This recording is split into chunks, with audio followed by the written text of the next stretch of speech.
Hey guys, so this is my first video of 2022.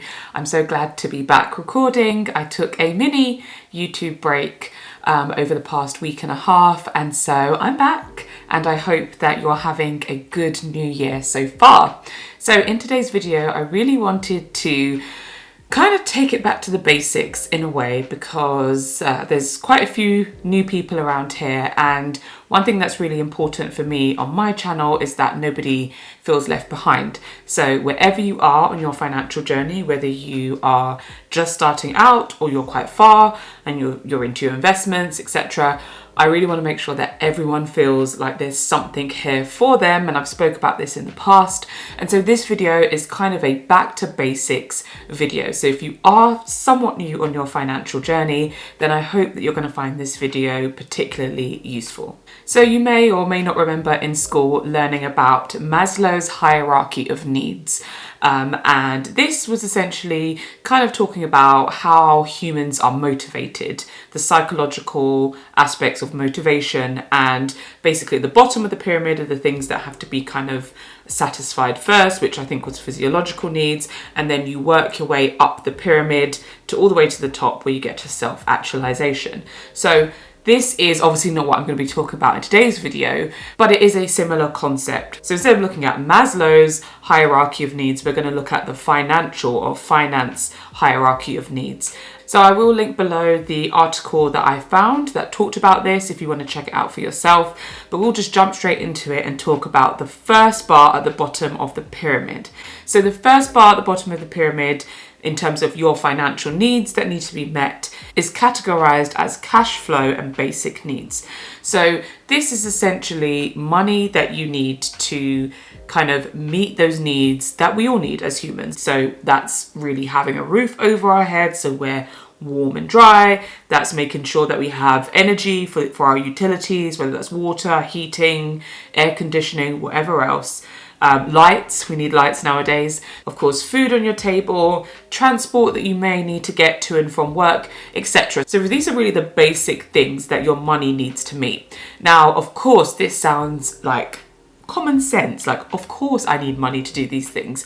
But what I have been finding is that actually when people take a look at their finances, they may not make sufficient income to cover their basic needs. And so what ends up happening is people are having to essentially use credit cards or use some form of debt to carry themselves through each month. So when you say it like that, you do start to look at it differently. That yes, this is a basic concept, but really you need to make sure that you have sufficient cash flow in order to meet those basic needs, that you won't need to take out any debt, that you don't need to rely on any credit card, that you don't need to borrow money from somebody else. And so this is just the basic needs, but again, this sometimes gets kind of brushed over. But really, as this is at the bottom of the pyramid, this needs to be met before focusing on anything else. So before you're focusing on saving or investing or anything else, you really need to make sure that you have sufficient cash flow to meet these basic needs that everybody has. The second bar of the pyramid is financial safety.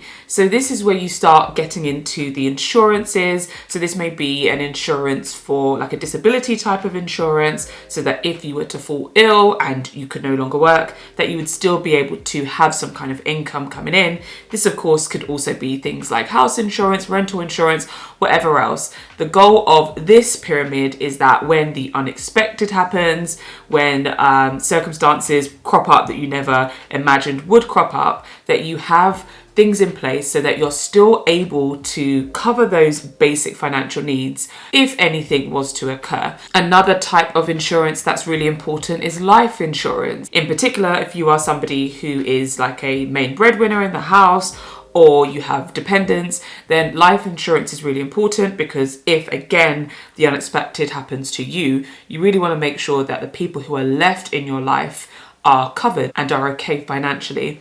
And I have recently heard some really, really sad stories actually about this, where somebody didn't have life insurance, they were quite young, obviously they didn't expect to die, but have left their family in quite a bad financial situation. So for me personally, even though I don't have any dependents, I would never want to leave my husband in a situation, God forbid something happened to me, I wouldn't want to leave him in a situation where he's gone from 2 incomes to 1 income and now he has to find a way to, cover all the bills on his own for, I don't know, however long. That's not something that I want him to worry about, and same vice versa. It's not something that he would want me to worry about. So life insurance is something that was a no-brainer, especially if you are young. So I'll give you an example. Me, for instance, my life insurance is around £8 per month. My husband's is around £7 per month. And, it's a sufficient amount of money, life insurance money that we both have if one of us were to pass away. And yeah, £8 a month. I mean, we pay more for Spotify, we pay more for Amazon, we pay more for Netflix. So why not have one of these types of insurances that that your family would be okay in the event that something would happen. But also for this number 2, so financial safety, this also comes into emergency funds. Spoken about this a million times before on my channel, where you should have roughly around 3 to 6 months worth of your expenses saved in an easy access savings account or premium bonds or something like that. The third pillar on this financial needs hierarchy is accumulating wealth, which I really like this one. So this is where you're really focusing on focusing on your net worth. You're really trying to work on reducing your liabilities, so that's any kind of debts that you have, and really trying to work on increasing your assets. So that's anything that is saved, invested. So really starting to focus on getting those liabilities down and increasing those assets.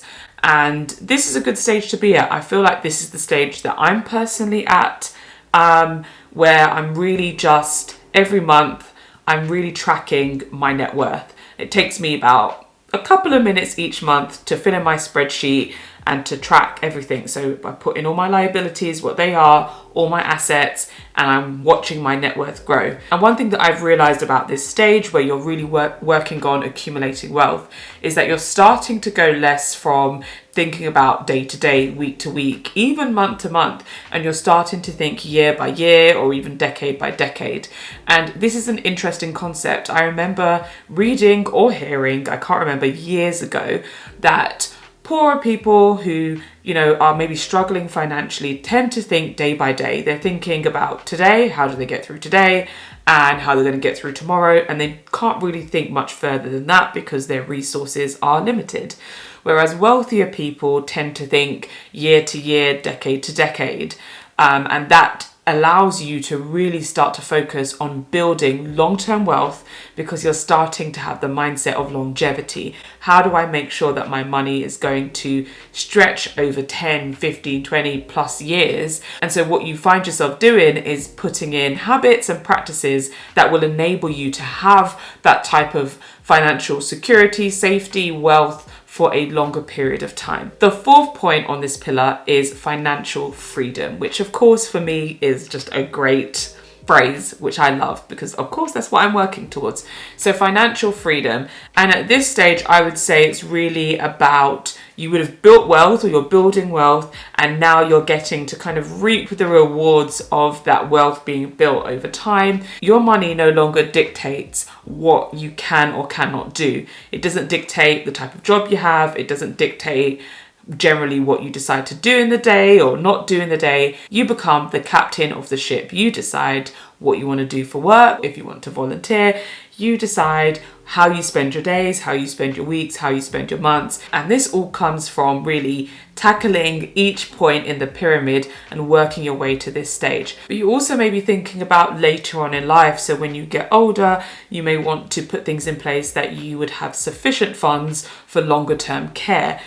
So these are the things that you have the luxury, I would say, to think about at this stage because all the other bits are sorted. You have your basic needs sorted, you have all your financial safety put in place, you've then worked on accumulating that wealth, getting those liabilities down and getting those assets up. And then at this fourth stage, it's that financial freedom where you get to think about the things which I think are a financial privilege for the vast majority of people. And then the fifth bar in this pyramid is legacy, which is I feel like it's a buzzword. I feel like it's a word that has become more popular in recent years, that people want to leave a legacy, that people are building legacy. And I get why it's become a buzzword. The idea that you are building a life that won't end with you, that it will go on with your children or your nieces and nephews or whoever else in your family, that you can leave them with something to continue to build. And that's what this 5th stage is in the pyramid. And in the article, it talks about how this is related to the self-actualization in the Maslow's pyramid or hierarchy of needs. And so it's that stage where you really, really get to focus on what is it that I need to do to keep this legacy going as long as possible. So that could be through planning your estate, so making sure that when you pass on, there are legal ways to make sure that your family get to keep as much of your estate as possible. And estate just means whatever you have as an asset. That could be properties, cars, cash, whatever else. Estate is really the whole picture of whatever you have when you die as an asset. And so there are, again, legal ways to make sure that your family get as much of that as possible and the tax man gets as little of that as possible. So at this stage, obviously, once you're reaching the stage of legacy, you're probably quite wealthy. You probably have lots to give to people and you're getting to just really enjoy life for what it is and really make sure that those you love around you also get to benefit from all the wonderful things that you benefit from. So that is it for the hierarchy of needs.